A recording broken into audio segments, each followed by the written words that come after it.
my Let's Keep It Real people. Am I excited for you today? Just take a deep breath in. And I'm just going to start out by saying this. Number one, you're going to want to share this with everyone because everybody has a book inside them. Let's get that out of the way. And number two, I normally don't do this, but I have to do it because it's brand new. I am so appreciative of all your support for my TEDx talk. Thank you. Thank you. I had no idea how much you loved me, but the fact that you remember movement, words, and laughter, I'm cool. So thank you so much for that. I appreciate it. And Amy will appreciate that it only took me, 2 years to write the TEDx. All right, let's bring her on. Amy L. Bernstein is a former award-winning journalist who splits her time between writing fiction and nonfiction and working as a book coach to help other authors write with joy and purpose and find their own best paths to publishing. Her latest book, due out next January, holler, is called, I love this, Wrangling the Doubt Monster, Fighting Fears and Finding Inspiration. I don't know anybody that has doubts, do you? It's meant to inspire and encourage all creative people, which we are, who doubt their artistic abilities. Amy, I'm so happy you're on the show. I'm so thrilled. Sandy, I am actually really thrilled to be here with you. Thank you so much for that great intro. I was reading what you've been doing and what you did, and I'm like, this is like a month podcast. I have so many questions to unpack, but we'll get through it. My first one is one word. You get to pick one word that best describes your past 30 days, whatever pops into your head. And then why'd you pick that word, Amy? Multitasking identities. We'll pretend that's one word. In German, that would be one word. Oh, wait. Say it in German. What would you say in German? I don't know. Germans have very long compound words, so I'm going to pretend that was the English translation of one German word because you said one word and I gave you two words. Multitasking, so we have a hyphenated word, but then I had to get the word identities in there because it's not just about what we do, it's about who we are when we're doing it. Okay. Tell me more. Why'd you pick that? I really love stepping into different roles that at the end of the day, they're really not that different. They kind of all add up to the same thing. So, when I've got my writing brain on, let's say I'm writing fiction, I'm really deep in that sort of that mode of being as quiet and creative as I can be. When I'm delivering writing workshops, which I do a lot of, I did a great one this past weekend. All my energy is outward, and I love that. When I'm writing my Substack newsletter, I'm sort of in essay and confessional mode. It's a whole other thing. And when I'm book coaching with a client, I'm all about helping them figure out their journey. So I do have sort of these different roles and different identities, and yet somehow I have them because it all adds up to, I guess, who I am in the various facets. They all feed me differently. I agree. I know some people say, listen, if you're laser focused, that's how you get things accomplished and that's how you really succeed in the world. But I've never been like that. And I would be so sad, Amy. I really would. I mean, it's not like on the side, I'm doing like roofing, although there's nothing wrong.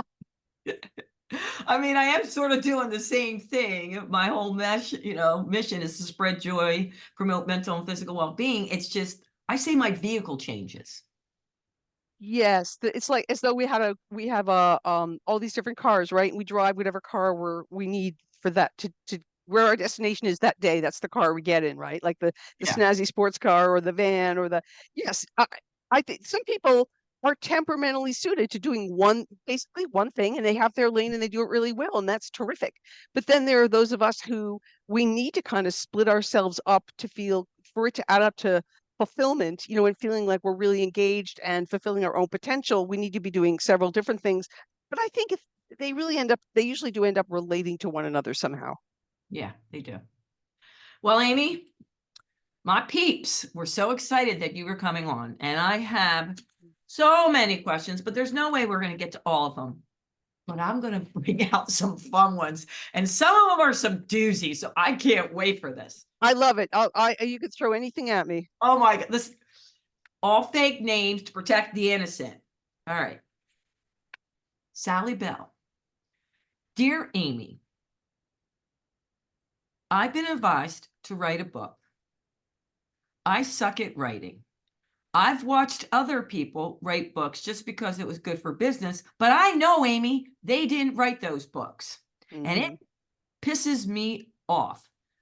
How do you feel about people that are told just to write books because it'll be good for their business and they haven't even written them?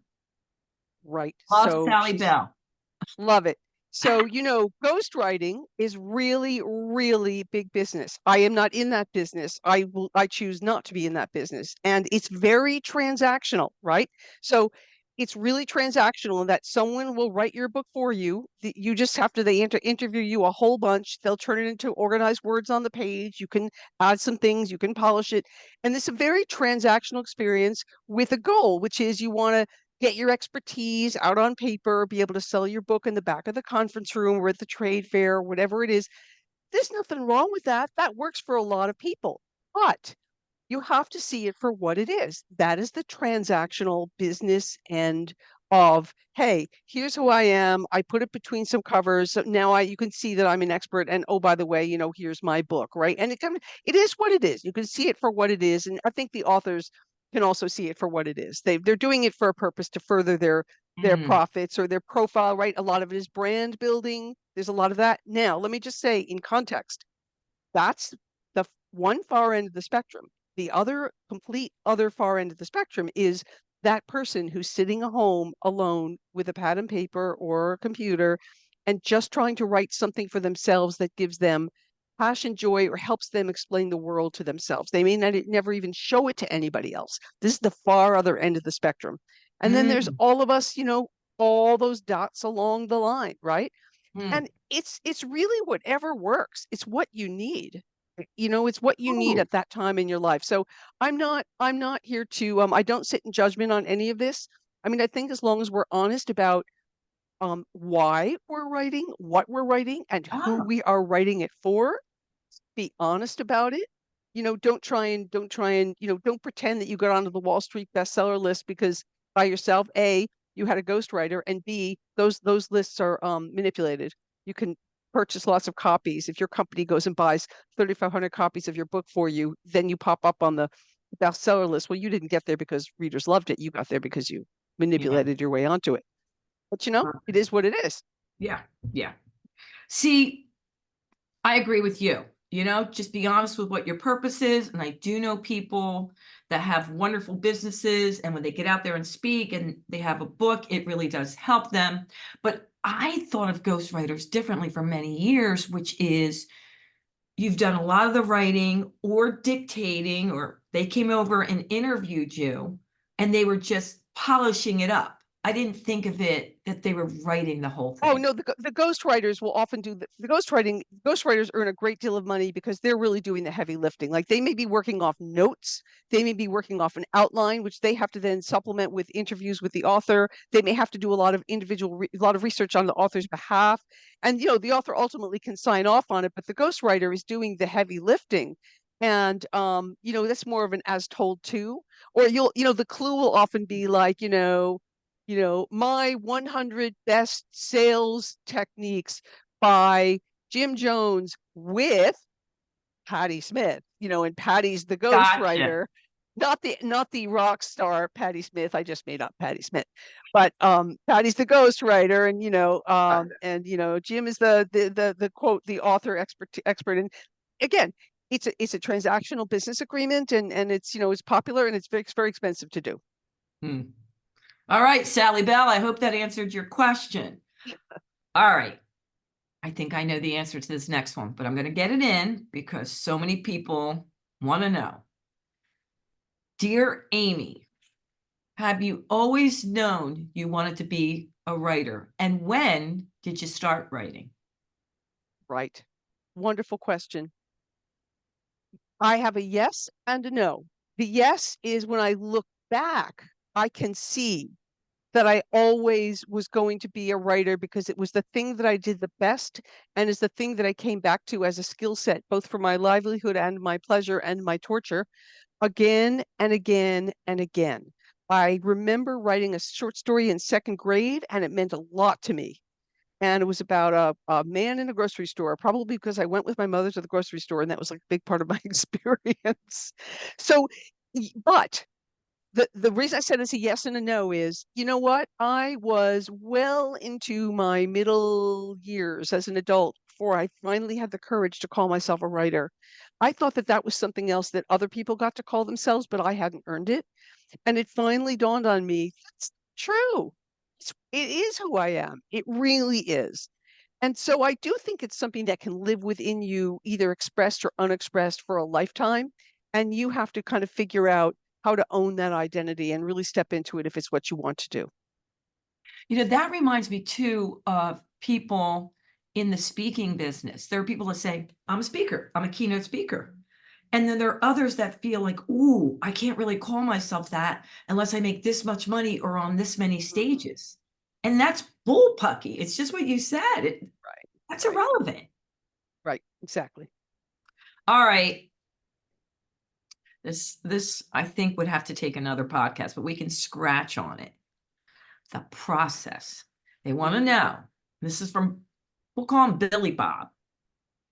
Do you have a system to help people if they want to write a speech on how many hours a day they should work on it and how long it will take?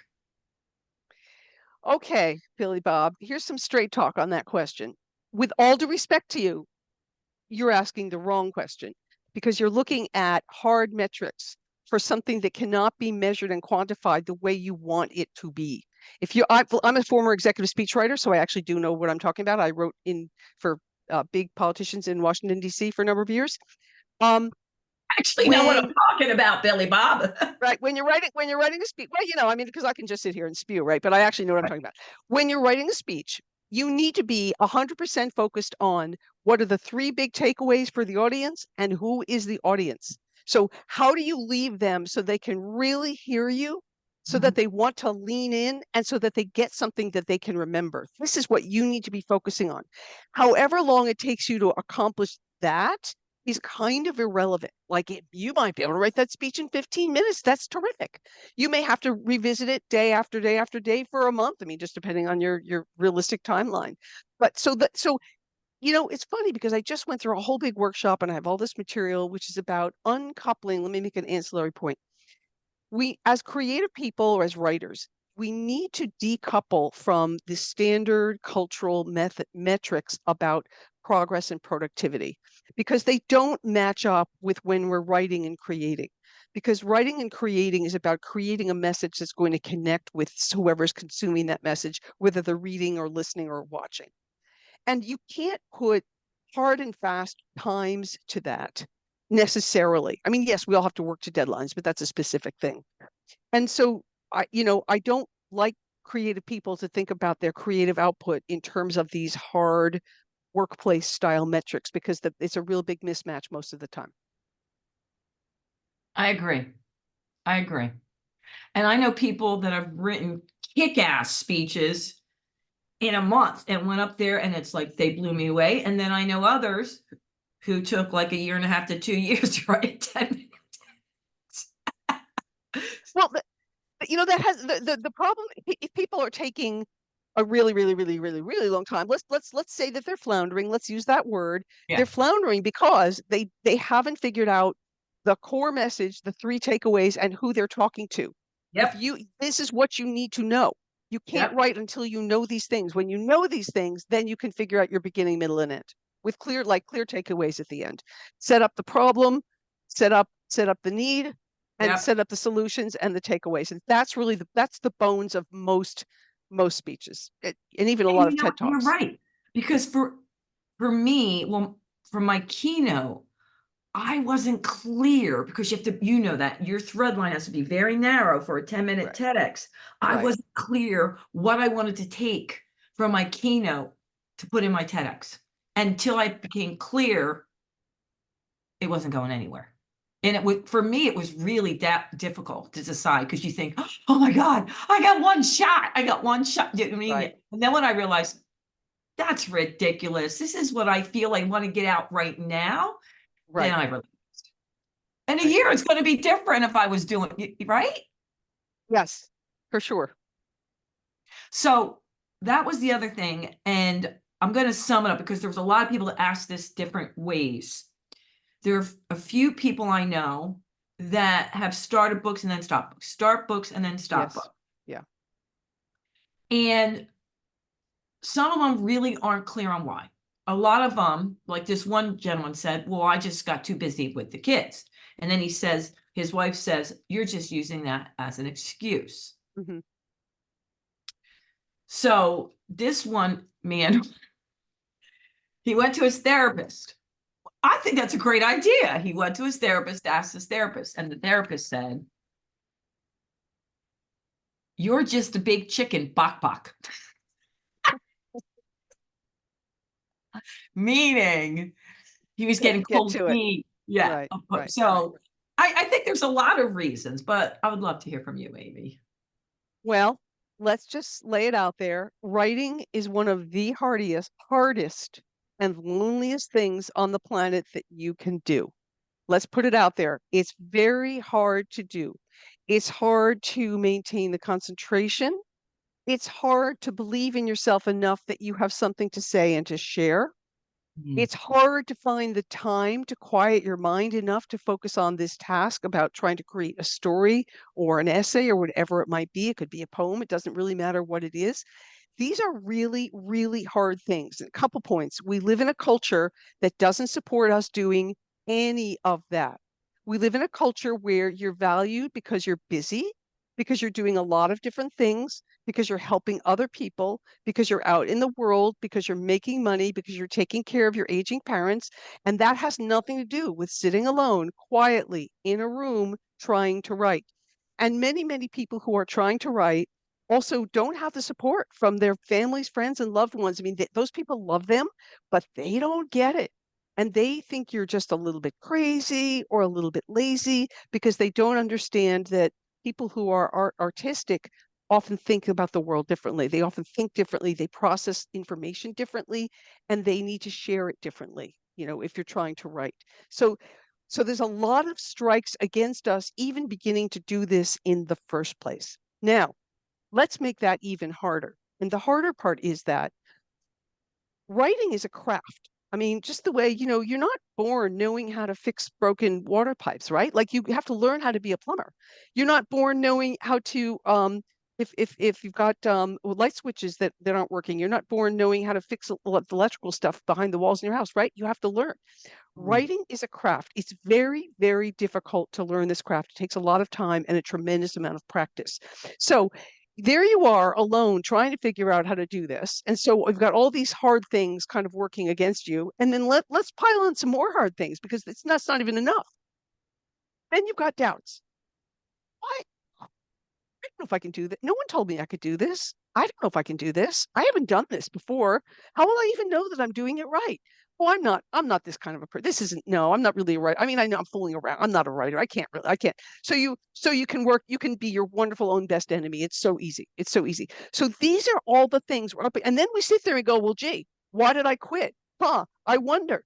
Because it is so hard for all these reasons. And so one of the things that we can do to address that is we need to find really supportive writing communities. You find a group of people in your town, in your community, at your library, through your state. There's a lot of states have writers associations. A lot of libraries will have information about this kind of thing. You need to find like-minded people with whom you can gather either in person or online and begin to talk to other writers about writing and begin to feel seen and supported on your journey. Now, that's different from a critique group where you're all sharing pages. And what happens is some of those groups become all about everybody telling everybody else what's wrong. I'm not even talking about that. I'm talking about supportive writing communities, right? And you Yeah. can search around for those things and go to writers conferences if you can afford a couple $100.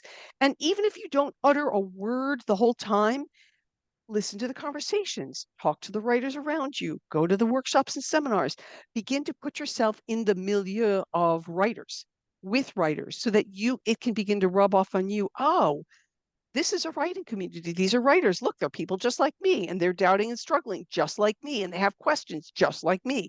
So it's incredibly hard to do this alone. And, as a book coach, which is one of the things that I do, and I tend to coach nonfiction because I have a long history of working professionally in nonfiction, but it's the same whether it's nonfiction, memoir, or fiction. As a book coach, I'm really there to support and encourage that author on their journey when they're flagging, when they need help sort of getting through the muck, when they get stuck, when they get stopped, when they doubt. I'm there as a book coach to really support them because this is so important, because I want people to fulfill that if that's what they're, if they really, really want to stick with it and do it. So I'm sorry if that was such a long answer, but No, it's a really hard, complicated journey. And it's no wonder most people, in fact, don't finish because it's really hard to do. no, I'm glad you said that. Give yourself grace. I was like, keep That's writing, right. give yourself That's right. grace. Exactly. And I do know people in my group, in the speaker group, that I thought at first it was crazy, but it really worked. They set up a time just to be on Zoom, not to chat, but to support each other and write at that time. So they carve Exactly. out the time, whatever it is, a week that Yep. they want to write, and then they do it once a week with each other, and just to hold each other accountable. Exactly. I have so many friends in silent writing groups, and that's just what they do. And frankly, Oh, the same thing. some people Yeah. do it in cafes, some people do it in libraries, some people just do it online where you're all on screen and Mhm. you just know you're in that virtual space where other people are also writing and you can feel not so alone. And that can be really helpful for people. Mhm. Yeah. All right. I want to get to some of your points, but I always get slammed. Sandy, you didn't get that many questions in, so I'm going to get this one in. Dear Amy, how do you deal with the critics? I'm a writer, and Mhm. yes, I get a lot of accolades, but I have to admit, when I get slammed, it really hurts. Well, that question is coming straight to the rejection queen. I should put on my rejection queen tiara because it's very big and sparkly. I have put myself out there in the world a lot as a writer, and when you do that, you get rejected a lot as a writer. I'm talking hundreds. I'm talking in the hundreds. And some rejections sting more than others, and you have to teach yourself how to grow a thick skin so that this rejection today does not mean that you won't have an acceptance tomorrow, next week, next month. It is never a so-called death sentence, right? We have to remind ourselves every single time this person didn't take it, but somebody else might, and or I will publish something else in the future. What this is really about, it's so hard. My gosh, it's hard. um, it's about remembering what an incredibly subjective business this is. And just because your work didn't resonate with one person doesn't mean it doesn't resonate with others. You know what's really comforting? When you go on Google and you say famous authors whose books were rejected, I kid you not, if you want to feel better, go on Google and put that in, and then you should go down this rabbit hole because so many, I can't like reel off names for you, but it doesn't matter. Yeah. So many famous writers, both in history and now, were rejected so much. I mean, even a famous book like Catch 22 by Joseph Heller. It's a classic story about same with J.D. Salinger, Catcher in the Rye. Those are Mm. examples of books where the publishers are like, no, no, and I don't know. If there's so many things wrong with this book, I'm not touching this. No. And these go on to become, classics of 20th century literature. And so we have to remember that these are human beings passing judgment on material created by other human beings. And what this really amounts to is it's not personal. It's not about your worth as a human being. It's not even about your worth as a writer. It's about that moment, that cultural moment, and that person sitting in that chair making a decision. A lot of the times, it's just that they're balancing a mix of things and they already have something similar to yours. So it's not Yeah. you. If they have something similar and they can't take this other thing that's similar, um, you know, and so it's about putting our rejection in this broader context, because it's the first place we go is, I suck. I can't do this. I'm bad at this. They hate me. And that's the first place we go. But we have to come out of that pretty quickly and remember there's all this cultural context around it that we don't control. Yeah. You know, Amy, I haven't written nearly the books you have, but I've written nonfiction journal books. And my first one that came out, it took me 1.5 years to get an agent. And it took 1.5 years to get a publisher with first 37 rejections, and the agent was going to drop me. And then I went to New York and decided to take a writer course of my own of how to pitch publishers. Mhm. Came back with it. She's like, we only got 5 big ones left. And the 5th one took it Isn't that something? 3 years later. And then once it got published by Skyhorse Publishing, which is now Simon and Schuster, and people were like, come on, Sandy, you know, even my husband, like, how can you take all that rejection? Doesn't it hurt? I'm like, I'll self-publish if I have to. You know, I don't care. I just want to get the word out there. Then when I did the book tour at the time, because it was about mental well-being and fitness, they thought I was cuckoo for Cocoa Puffs. Nobody would book me on the East Coast. I had to go out west, and all my tours were in California, Interesting. Washington, and Oregon. But my own peeps wouldn't take me. Now it's all mainstream. And I did think, that's all right. You know, it's just not happening now. Like they just don't Right. get me. They just, It's just not happening now. And we have to remember that there's later. Yep. yeah, Yep. it's not happening. Or, you know, we're not a good fit. Or yeah, maybe they don't get me. But a part of mine was it wasn't being quite pitched right. Mm-hmm. And Yep. they helped me, this writers group in New York City. They Yep. accidentally put me in, I was a nonfiction, they put me in with fiction writers. That's okay. They still helped me craft. Right. How are you going to get that message out? How are you Right. going to tell the publishers and the agents what your book is really about? It was magical. Right. Yeah, magical. All right, listen, I need to ask you this because it's so intriguing and you just threw it out there. You were a speechwriter for politicians in DC? Yes. Okay, when was that and what was it like? I overlapped the second Bush administration and the Obama administration, and it was very interesting to be somewhat on the inside. Now, let me be clear. I did not work in I was not in any inner White House circle. I mean, the government's a big place, right? People think, oh my God, were you like the president's speechwriter? Well, no, it wasn't the president's speechwriter. But I did have a couple really exciting moments where uh, when the Obama administration was brand new, every administration needs time to bulk up its staff. They don't have everybody in place when they first come in. And so I did get to write remarks for the president and for then Vice President Biden that I know that they used, because they literally didn't have a speech making staff in place. And I was writing a lot about transportation. So I was the transportation speechwriter. So I got to write things about railroads and infrastructure. And it was after the 2008 market crash meltdown, and they had a giant infrastructure bill to try and put money back into the economy. And I confirm, I know that like they had my speeches on their note cards and that they read them, and that was cool. That wasn't my only speech writing, but that was like a little high. That was a little high point. I wrote for a lot of other people, but that was cool. Do you still? Do you still? Are you No, I shifting do not. here? I do not. I left the federal government in 2014 or 15, so no. I know. I mean, it just to me is so exciting. Like I love like knowing the behind scenes of when I watch people and I think, oh, I wonder who was behind that speech. Because it's a team, Right, you know? right, right. Oh yes, oh yes. There was a lot of when I was writing for the Secretary of Transportation, who's in the cabinet, and oh yes, you're whatever you're writing, there's a lot of tremendous amount of political review. Yes. Oh, Amy, the stories you could tell. That's there is a little truth to that, and I will not be telling them.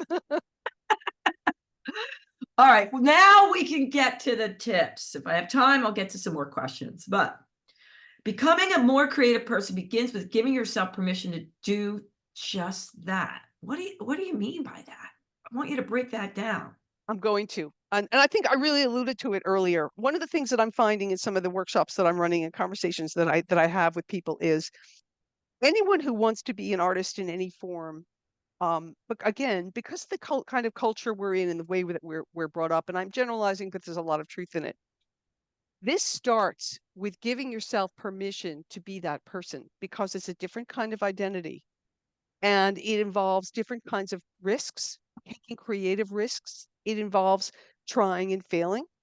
It involves doing new things that you haven't done before. And you can't do these things. And it could be painting, it could be textiles, it could be metalwork, it could be cooking, it could be starting a new company. It's any really significantly creative endeavor. I always come back to writing because that's the thing that I know the best.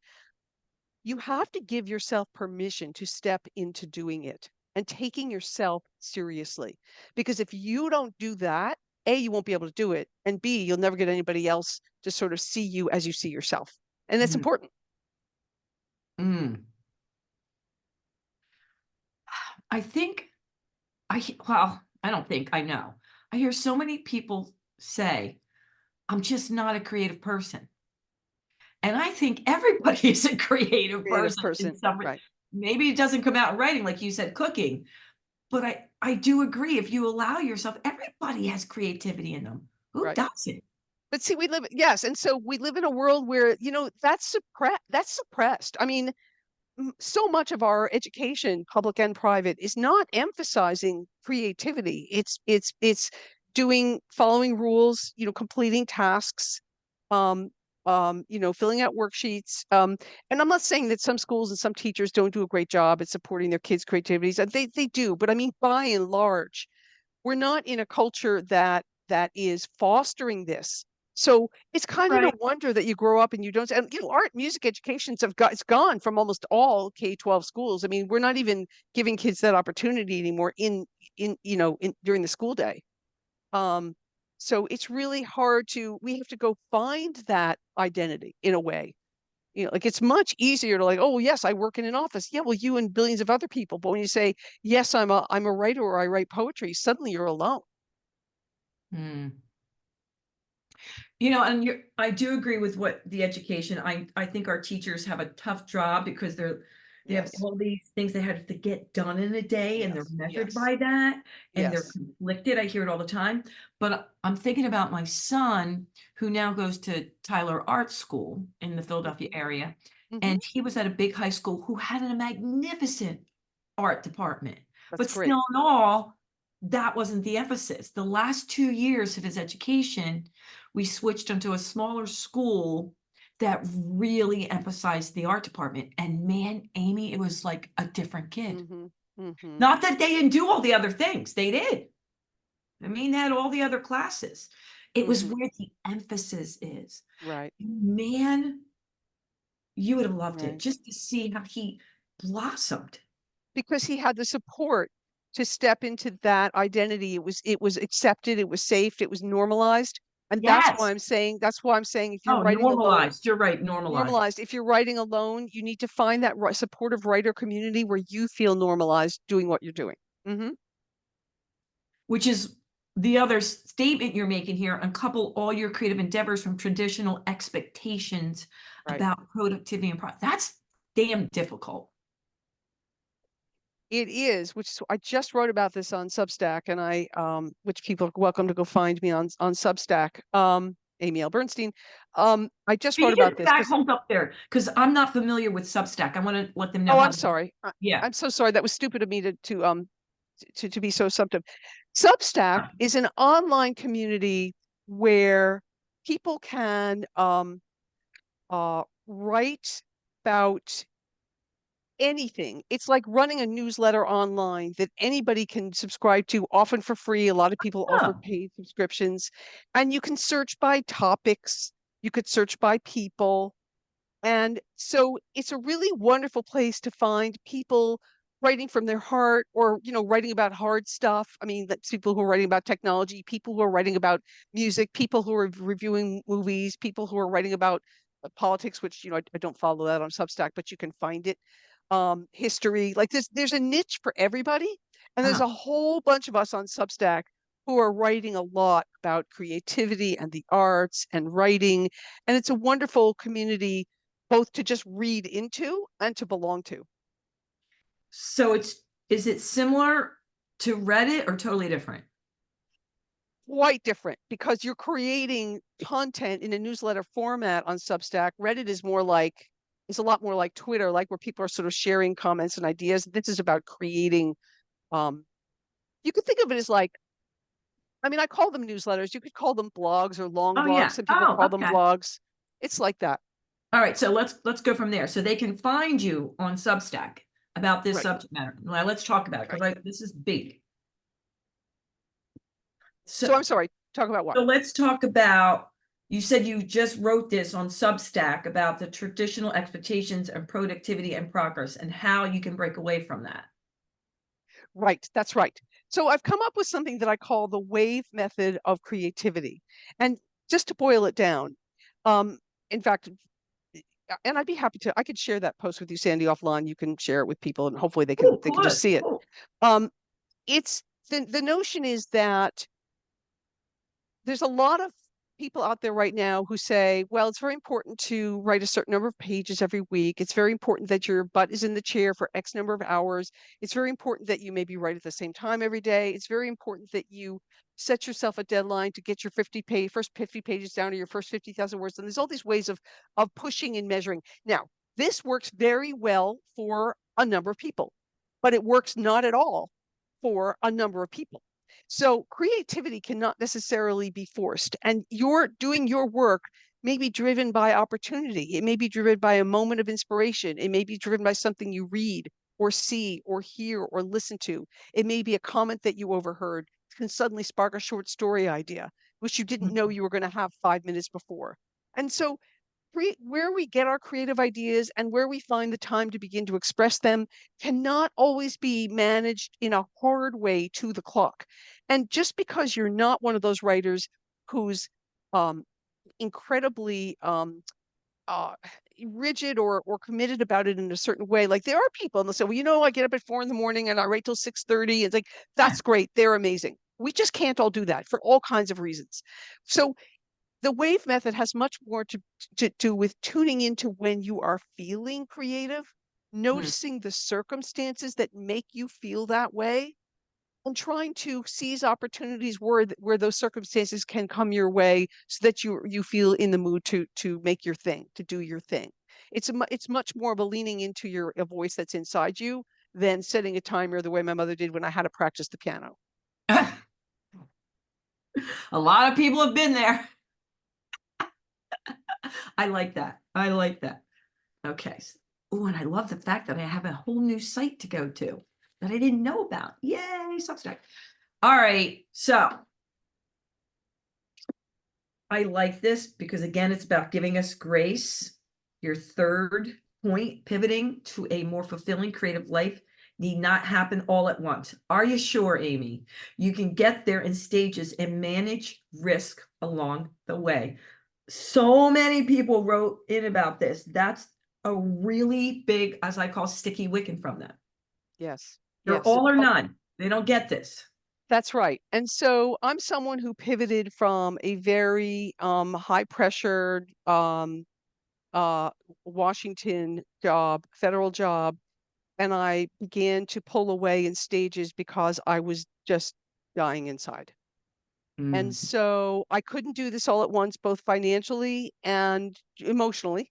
Yeah. But over the course of 5 years, and in fact, the pandemic sped it up a little bit. But over the course of 5 years, I stepped away from a series of jobs. Um, I was sort of ratcheting down because I was trying to ramp up my creative life and my own writing life. And that's how I discovered book coaching, when I sort of was able to get my head back up above water and say, how do I do these things? How do I become the creative person that I really know that I am and do that full time? Now, let me issue a strong caveat. I have a husband who is able to keep the roof over our heads, okay? Mhm. Not everybody has that opportunity, but even for me in that situation, this was a staged thing. This could not happen all at once. because I was contributing to the bottom line, and I was then decreasing that contribution over a period of years so that we could adjust as we went along. Yeah. Yeah.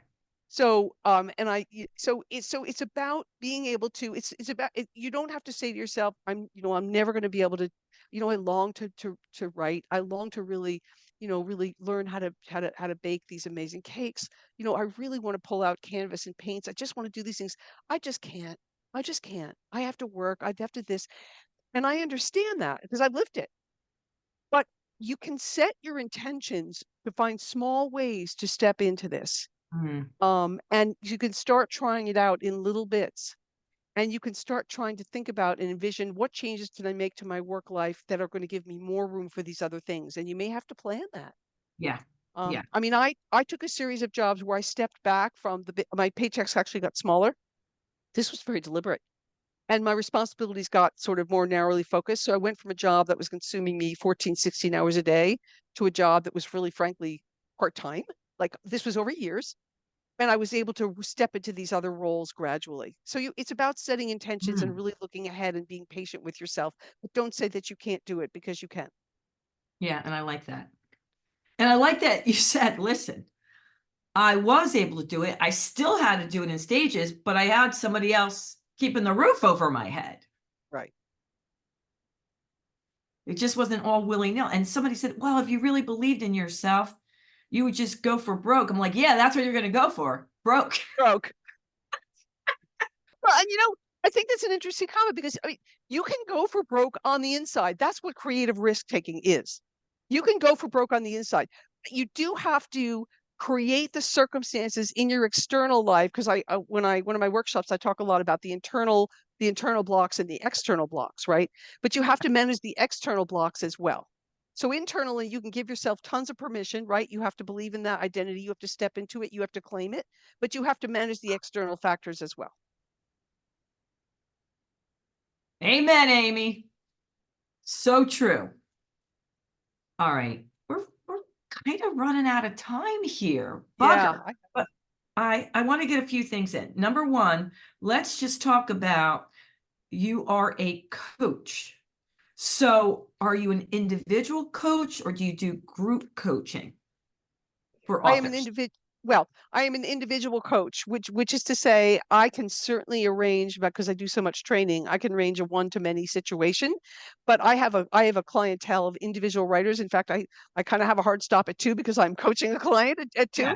Yeah. Um, um, so I have individual clients who I'm helping them develop their book ideas in the nonfiction space, which means, as you know, Sandy, is up through and developing a book proposal, which is different from how it works on the fiction side.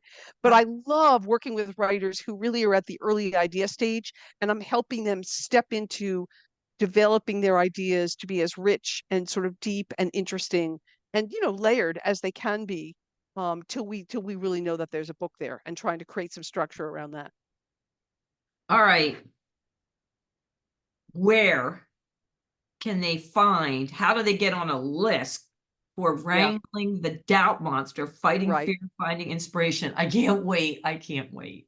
Thank you, Sandy. Pre-sales aren't until September. Book publishing is like the last slow business in the world, right? The Right. pre-sales will be in September, which means what I mean is that's when people can literally pre-order the book. However, I really am encouraging people to simply join my email list at Okay. amywrites.live. AMYWRITES.live, LIVE. It's really Perfect. easy to navigate my website, join my mailing list, and believe me, everyone on my mailing list will know when they can pre-order this book. And if you check out Substack and you find my newsletter Doubt Monster there, you'll know that way too. Cool. Anything else, Amy, before we go that we didn't get into the let's keep it real people? Sandy, this was an absolutely wonderful conversation. I feel like we could talk for another hour and just keep going, right? So you can please have me back sometime, and I hope we get a chance to do that. I loved it. All right, my let's keep it real people. Come on, you know you're going to want to rate it, like it, and share it, even just with one person that will be inspired. And until next time, you know what I'm going to say. Toodles, and thanks, Amy. Thank you.